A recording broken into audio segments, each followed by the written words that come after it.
বাইরে শাকিব খান ছাড়া পুরাই ফ্লপ বুবলি। এদিকে 100 কোটি ক্লাবে ঢুকে গেল মুঞ্জা। ফাইনালি থাকছে বুবলিকে নিয়ে এবার মুখ খুললেন অপু বিশ্বাস। বিস্তারিত জানতে হলে ভিডিওটি না টেনে সম্পূর্ণ দেখুন। প্রথমে আসি বুবলির কাছে। শাকিব খান ছাড়া একে নাজেহাল বুবলি। শাকিব খানের বাইরে বুবলির মুক্তিপ্রাপ্ত সকল সিনেমার vertex. Chokh disaster, Talash disaster, local disaster, ক্যাচিনো disaster, Prahelika flop, Deyaler Desh flop, Maya the love disaster, রিভেন্স ডিজাস্টার, সফল 0%, ফ্লপ 3টি, ডিজাস্টার 5টি। এদিকে আবার মুঞ্জায়া কোন রকম বড় স্টার ছাড়া 100 কোটি ক্লাবে ঢুকে গেল। সত্যি বিষয়টা বলিউডের জন্য অবিশ্বাস্য। ফাইনালি থাকছে অপু বিশ্বাস বুবলি প্রসঙ্গে যা বললেন। বুবলি শাকিব খানের সম্মান নিয়ে কথা বলেন। যখন সিনেমার প্রচারে গিয়ে অভিনেতা আফরান নিশু শাকিব খানকে নিয়ে নেতিবাচক মন্তব্য করেন, তখন বুবলির মুখে শোনা গেল তার প্রশংসা।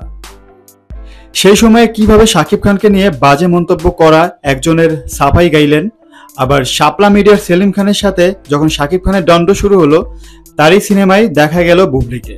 আর ইকবালের রিভেন্স ব্রিটে শুরু করার আগেই ইকবাল শাকিব খানকে নিয়ে আপত্তিকর মন্তব্য করেছেন, তারপরেও তার সিনেমায় কাজ করলেন। এইসব মন্তব্য বুবলির ব্যক্তিগত নষ্ট করে। সো ভিউয়ার্স, বুবলিকে নিয়ে অপু বিশ্বাসের মন্তব্য আপনাদের কেমন লেগেছে অবশ্যই কমেন্ট করে জানাবেন। আর এইরকম মিডিয়া জগতের নিত্য নতুন আপডেট পেতে আমাদের চ্যানেলটি সাবস্ক্রাইব করে সঙ্গেই থাকবেন। ধন্যবাদ।